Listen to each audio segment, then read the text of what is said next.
Hello, hello, hello, and welcome, everybody. This is Dr. Barry, MD, back again for another show, another exciting podcast today. I'm sure you guys have been kind of following me on the Instagram and interwebs. Of course, my blog at www.controlyourweight, and that's weight spelled W8.com. We have a lot of new information out there, and the most recent post was kind of something I've been interested in lately, and that's about meditation. And now, because I'm kind of still kind of in the early stages of kind of understanding more about meditation and mindfulness and some of the amazing ways that meditation can help improve your overall health and wellness. And that's been scientifically proven, by the way. You can check the blog out for more details on that. We decided to get an expert here, someone who's extremely well versed in these avenues of meditation and relaxation techniques. And let me go ahead and introduce her. Her name is Mrs. Nicole Peralta, right? And she is a yoga expert. Now, why don't you tell us a little more about yourself, Nicole, and kind of what got you into yoga and kind of what led to your journey to get to this point of kind of getting to that. I don't know if you're a yogi or what's the official term for a master yoga practitioner, if you will.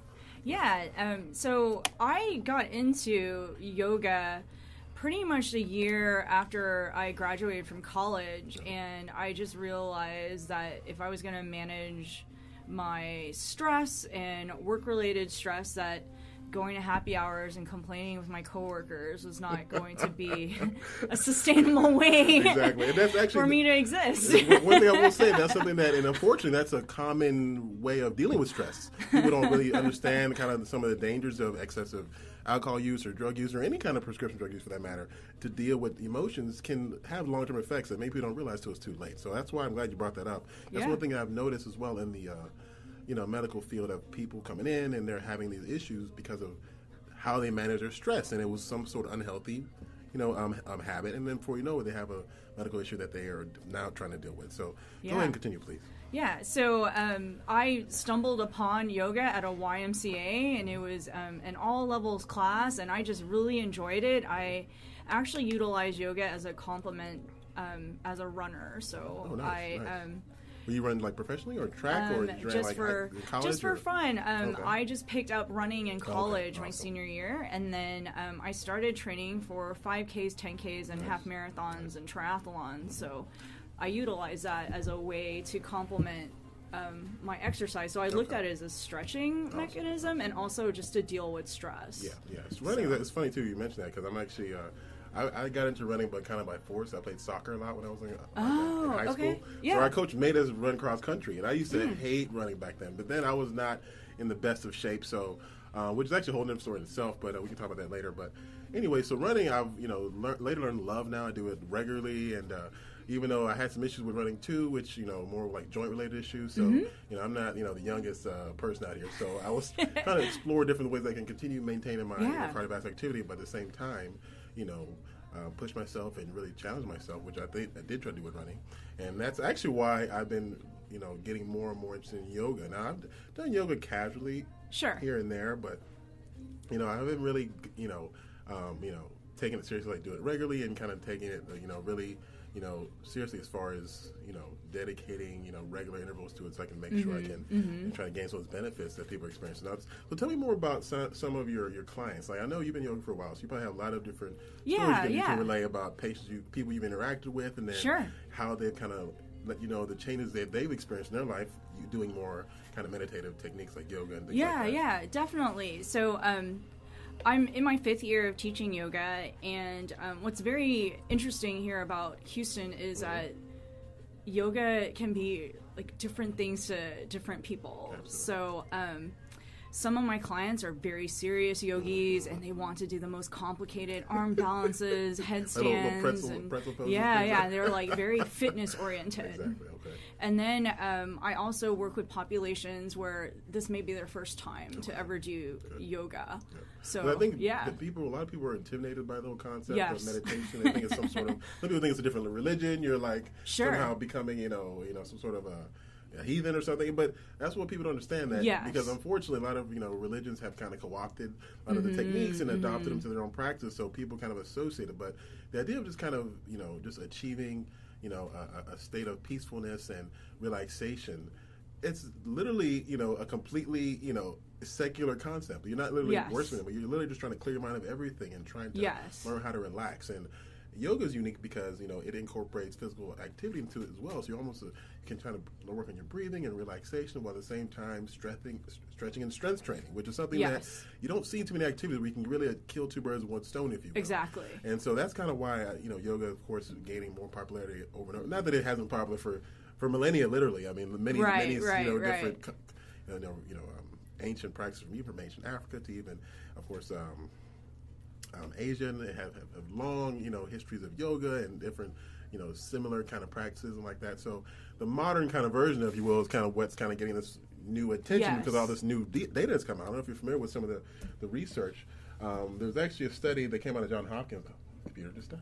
Okay. Anyway, so also from a study from I got from Johns Hopkins about how yoga had shown actual improvements in patients' health and well-being, decreased levels of stress, decreased levels of inflammation, just from engaging in regular activities and meditation. This is just simply meditating. Not even talking about doing the yoga part. Just simply meditating and relaxing for 15 minutes a day regularly. People were seeing such improvements in various body parts, including immune system improvements and cardiovascular health and blood pressure. It became like almost as effective as prescription medication. Yes. And so. So tell me more about that. I mean, do you see any patients I keep saying patients, excuse me, guys, but any clients or whoever you interact with, any kind of stories of kind of life improvement benefits they've definitely able to achieve? Go ahead. So I've been working with a group of elderly clients that are in their 60s to their 80s, starting in January, and it's a chair yoga class where all my yoga classes always start with a meditation. Okay. And for this chair yoga class, a lot of them cannot move in the traditional sense of a yoga class where you're on your mat. Mm-hmm. So all of our moves are in a chair. Oh, really? And a lot of them suffer from diabetes, arthritis, and they do suffer from stress. And they're a retired community, so I think a lot of it is not only is that connection with other people and encouraging them, but also they get to connect with themselves. And I think that's the biggest goal. So the relationship between yoga and meditation it was invented back in India so that really hyperactive teenage boys who were trying to learn to be better meditators had a physical activity to calm them down. Okay. So that's why yoga was invented, so they could be better meditators. Okay, interesting. And so a lot of it gets lost in the westernized culture, and a lot of us focus in on the physical and don't realize like there is a sense of higher consciousness. It is absolutely. With it. And for me myself, like that's how I looked at it. It's like, oh, this is a way to stretch and it's injury prevention as a runner, and I'll calm myself down. And that kind of mindfulness and calm and peace is a lot easier for a lot of westernized populations to connect to versus I'm going to sit here for 5 minutes and not do anything. Definitely. And I think that's a pretty good distinction as far as kind of how the different kind of, even the base information as far as the different techniques and the whole idea of kind of concentration is kind of similar, but it's kind of adapted to kind of fit the climate, the cultural climate, if you will, of the different populations that are, trying to adopt it. So the overall, I think, you said a lot of great things as far as why, yoga is so helpful and why it's done a lot of helpful things. But what about, are you familiar with the whole concept behind mantras and, meditation mantras and kind of some of the importance behind that? Or that's one thing I kind of briefly hinted on earlier in my article, but wanted to kind of focus more because there's a lot of, because I was looking briefly into that, and I saw a lot of kind of, really, really extensive, information out there on mantras and different mantras, different views, and kind of some of the benefits. Because I thought it was more of a kind of a focusing, kind of, I guess, the thing you could focus on during meditation to help kind of clear the mind and focus and things like that. So tell me more about kind of definitely your opinion on those and how you can use those to help meditation. So for me, I always share a mantra or an intention in my yoga classes and in the guided meditation. And what it is centering around an empowering vision or empowering thought. And by utilizing a mantra, you focus in on just one thing that you want to work on or improve on into this higher consciousness. So it can just be something like, I am love, or I am peace. And by utilizing your thoughts, it leads to the words that you speak to yourself and the words that you speak to others, and it leads to your actions and the tiny little decisions that you make each day.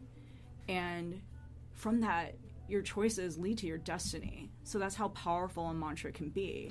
Interesting. I mean, I agree, because I think the whole concept of kind of speaking things into existence is extremely real. And that's one thing that people kind of chalk up to the just kind of, conspiracy theory or whatever, some kind of, I don't know what the secret or BS is, yeah, whatever. yeah. But the reality is, if you speak at something, you can say something and manifest it just by, because when you speak something, you truly usually try to live it. That's usually part of your life, what you're doing, what you're about. When you're saying things or trying to affirming things, that's just human nature. Once you say things and you think of something as a truth, you're going to probably live according to that truth. So that's why it's, that whole idea of learning how to focus and then adopting concepts you want to try to, evolve, I guess, in your life. Or exactly. Make it a center point of focus in your life can easily be something that can ultimately be manifested if you're able to, work toward that. So that's something that people don't really talk about now.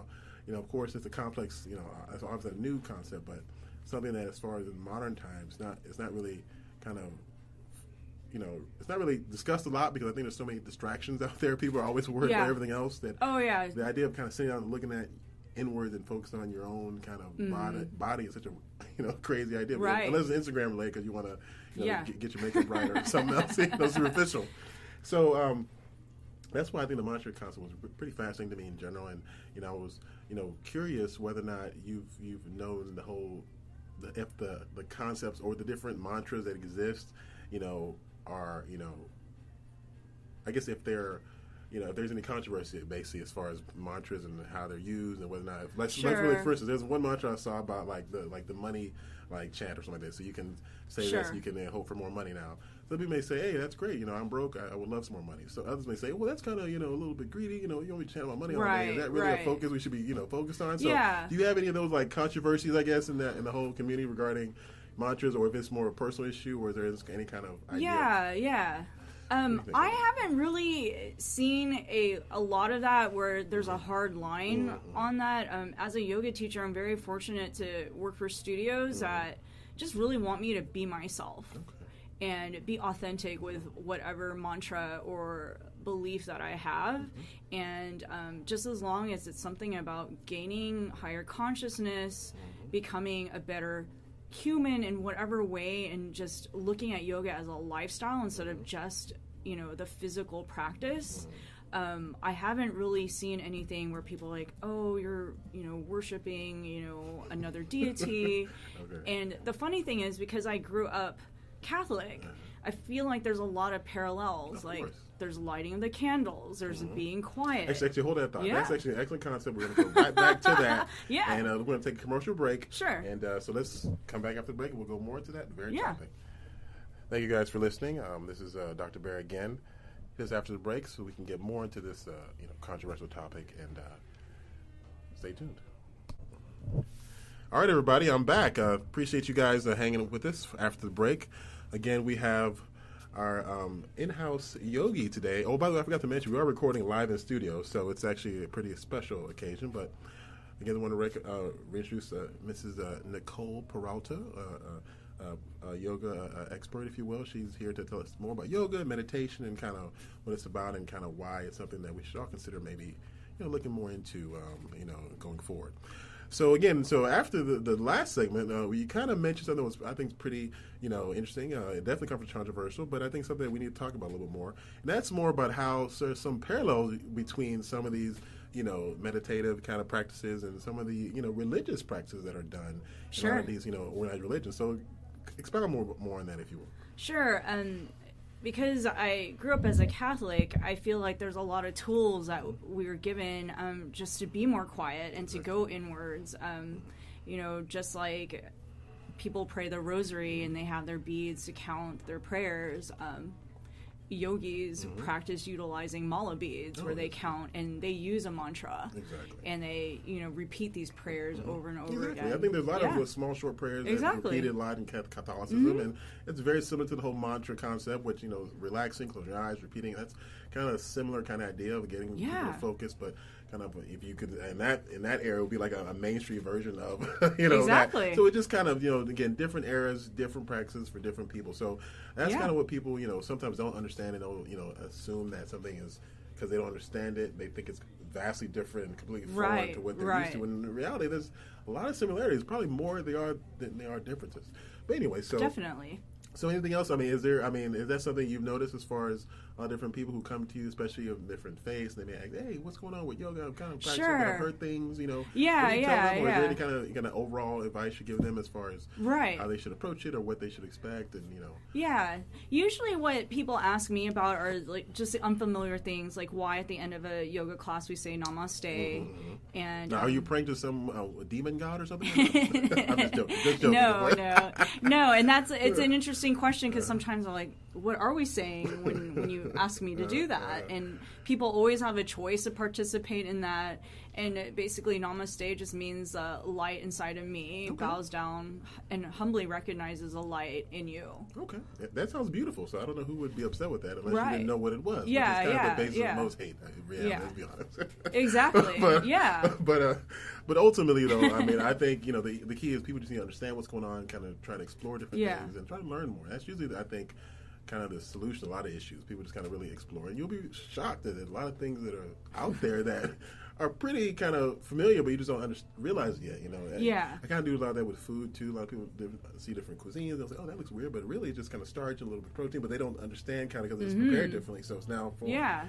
And so I think understanding different things from different foreign concepts and kind of looking at similarities, and you realize a lot more similarities than differences. So thanks for bringing that up. So now then, let's move on to the next topic. And kind of what I want to do with this podcast too, just let people know about kind of the importance of yoga and or meditation, if you will. And yoga is just one of those. There's a lot of different kinds. If you're a Tai Chi practitioner or Buddhist practitioner, there's a lot of different formations of yoga, and just regular meditators. People like to sit down, relax, and just be quiet. It's really kind of a similar and really the same thing. You have understanding how to kind of calm yourself down and really teach your body how to relax, and even a stressful situation. That's kind of the overall goal, and that's where we see the scientific benefits, and that's kind of why I want people to get a better understanding of why meditation is important and kind of how to do it correctly. So so basically, I want to give you a few tips on meditation, and I have an expert here to feel free to correct me whenever you say something crazy. That's why you're here. So so I just wanted to kind of stress a couple points. So the first thing you should do, I think, as a someone who's looking to kind of start meditating and say, screw it, I'm tired of doing all this crazy stuff. I really need to relax, learn how to relax, teach myself how to relax and control my overall mental activity. You want to kind of find somewhere quiet, right? Just a relaxed, quiet location. Kids are screaming, put them away somewhere, even if it's in the bathroom or somewhere in your bedroom or just even in the closet, if you will, even if it's that bad. Just find somewhere you can really, remove the external, noise.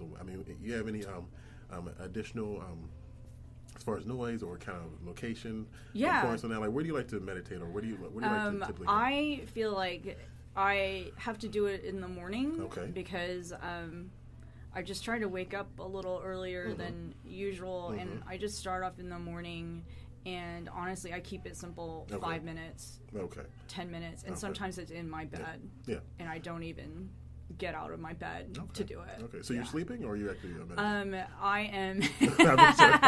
I'm just joking. And some people will do that right before they go to bed, and there's nothing wrong with that. I'm just kind of teasing. Because people see the stereotypical, the fancy poses, with that's for the advanced practitioners. So you don't have to feel so if you're not doing this, somewhere over an ocean somewhere, you're not meditating. That's just marketing and gimmicks. At the end of the day, in your bed, relax, kind of in your own thoughts, trying to calm yourself down is a perfect meditation, scenarios. But as long as you relax and your mind is at peace, that's really the goal. So the whole location thing is more for Instagram, honestly, at the end of the day. But it's still, not don't get it wrong. Now, if you're over an ocean somewhere, relax in Hawaii, hey, that's a fantastic place to meditate. But it's not required. That's kind of the overall point. So it's good. So, and that kind of leads to the next point. By the way, I'm reading off the blog, controlyourweight.com. Check it out there if you want to get more information. It's just kind of written down. There's 100 million meditative guides. I've linked some of those as well on the blog. You can go to So just feel free to go on the site if you want more information or to follow along with the show. Again, the next step is time and routine. Now, you mentioned how you do it in the mornings. That's kind of, I think a popular time because it's something that you're going to be alone and kind of by yourself. And most people are sleeping around you, hopefully, so you can really get that quiet time that a lot of people don't, have trouble finding during the day. Do you have any other kind of tips regarding time? Like, I've heard you can set it regularly. Like, what are some of the things you tell your clients? So the next tip, if you can't do it in the morning, is to find what works for your schedule. And so a couple of things. Some people prefer to do it right before they go to bed. Okay. The only problem for some people is they fall asleep when they meditate. Another second time that... And just real quick, one thing a lot of people have trouble with is insomnia. That's a big issue. Yeah. So that's actually a great way to help calm yourself down and go to sleep. Exactly. That's why there's nothing wrong with that. That's actually an excellent way to help yourself sleep is meditation and relaxing and breath control. And a lot of people are popping Ambiens, unfortunately, every night or taking 20 beers to the head because they really can't relax. Meditation's a great, alternative. Now, again, everyone's results are different, but I think there's a lot of success out there with the practice. So, and so you were saying at night and any other kind of popular time? So another popular time, if you're a busy person who works, most people have like a 10 or 15-minute break. And I call it the tea or coffee meditation. Absolutely. So instead of getting your coffee to go, see what it feels like to actually just sit down and drink a cup of coffee or a cup of tea for 15 minutes without listening to anything, playing with your phone, and try that. Absolutely, that's an excellent idea. I tell people to go if they're at work and they just get stressed out, then go to their car for 15 minutes or 20 minutes, or go to the break room, or somewhere they can just get some peace and quiet. And now if you're going in the car and turning up Migos and rocking out, I mean, clearly, you can do that too. But if you really want to calm yourself down and really kind of get that boost of energy for the rest of the day, meditation is an excellent alternative just to help you kind of relax and clear the mind so that you can really be a little more focused and sharper than you would normally would if you're stressed out from, or fatigued from constant stress. Now, the third thing, is learning how to determine your focus. And that's one thing I want people to understand about meditation.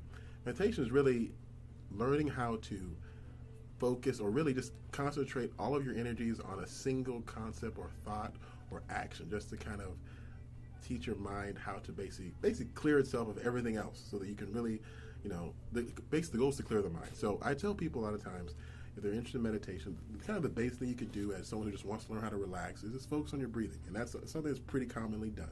So tell me more about kind of focusing, because I think some people think that, if you don't have, like a certain mantra, or if you don't have a certain kind of, thing to think about, it's kind of hard to really focus or really get to that focus. Sure. Do you have any tips or things you tell your clients that they should do to help them get to the mind state to really, get to that mental clarity that they're trying to achieve with their focus? Yeah, so actually I really struggled with the classic traditional meditation for a very long time. Okay. So one of the things that they always talk about is utilizing the breath and anchoring into the breath. Okay. But I've taken it to other places. I started taking up watercoloring and using 20 minutes of watercoloring. Only simply because it's a very difficult medium, so you actually have to pay attention to what's happening on the page.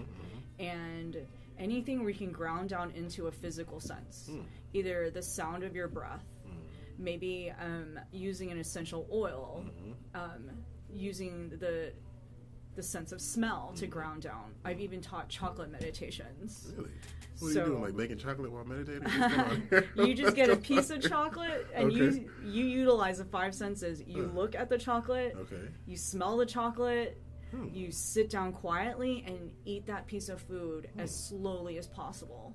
Interesting. That sounds actually pretty awesome. Yeah, and it's a very popular class. The only thing I'm worried about it.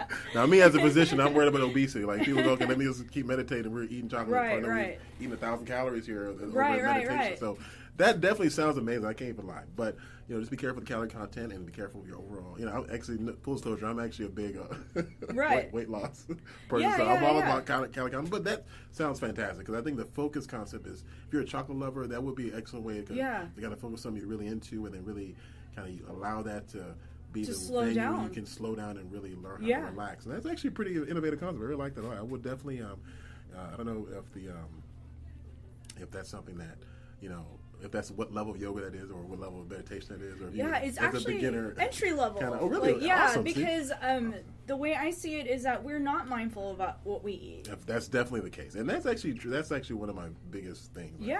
Mindful. Actually, like one thing I talk about a lot is how people basically are mindless eaters. They just kind of eat and eat. Yes, think about it. Definitely. And then before you know it, oh God, I've consumed 2,000 calories just casually here. And I wasn't even hungry. And that's really what the crux of obesity, especially I think in Western diets and Western culture. Exactly. Is casual eating. And I'm definitely not a saint. I will definitely, fall victim to that as well. But the key is understanding the concepts of, what you're putting in your mouth and how it's affecting you and what it's composed of. And that's part of it, really being aware of what you're eating. And that's really awesome. You guys are integrating that with and that's the insight. Let people focus.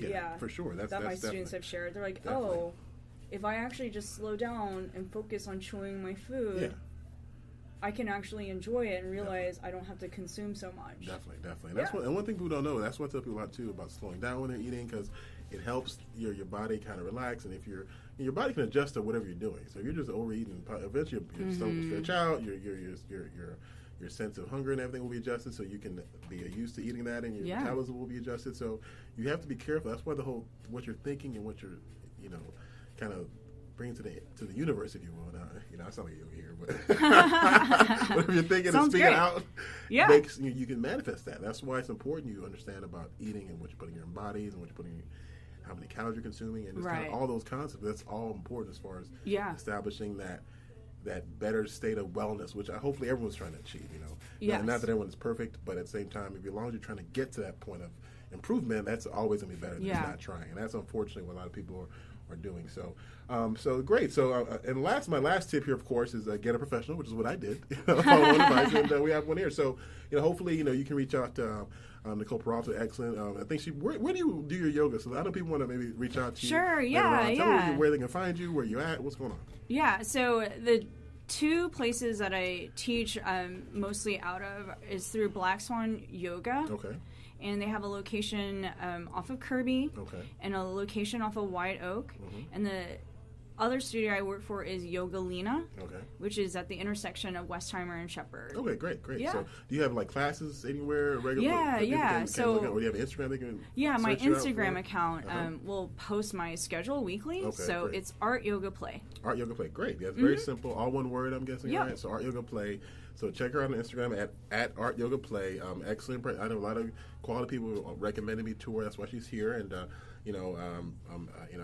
have not taken her class yet, full disclosure, but I will be taking a class. I'm definitely so yes, please come by. I'm definitely excited for that, and I'm sure that just judging by what she's told us here and kind of what she shared with us, that she's definitely equipped to really help any person of any level really achieve whatever level of yoga mastery they're looking for. And I'm just saying, just try the basics. Don't have to go too crazy, but if you love it and you really get into it, then the sky's the limit. You can really there's people who've been practicing for thousands of years. There's so much information out there. You can really decide kind of however you want to approach it and really just make it fit your own routine. So that being said, one more thing I want to mention.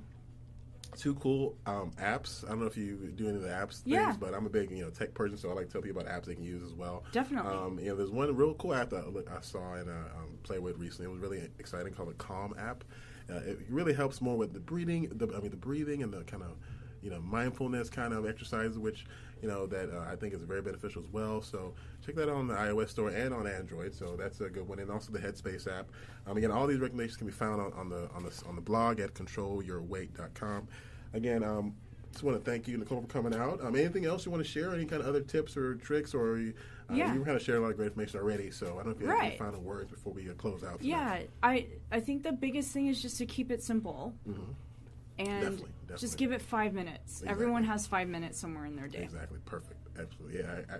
5 minutes is more than enough to really start the process, and it doesn't take much at all. I would just encourage everybody to start somewhere, and and if you need help, there's a lot of professionals out there who can help you.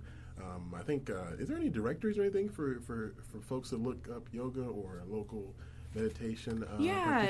So I know that there's meditation classes through Yoga One. Okay. And they also have a center called the Zen Center. over in the Heights area of town as well. Okay. And this is just for the Houston area listeners. Check those out. For those on the internet, just check your local directories, and I'm sure you can definitely find a lot of practitioners out there, wherever you're at, really in the world, who can kind of lead you onto this yoga or meditation kind of journey. Again, thanks a lot for coming out, Nicole. Appreciate you. Thanks for all the listeners out there. Appreciate you guys listening, and of course, the SoundCloud listeners, appreciate you guys as well. Thanks a lot, everybody. And again, thanks for listening. Another great show of the Dr. Barry Health and Wellness Podcast. Thanks.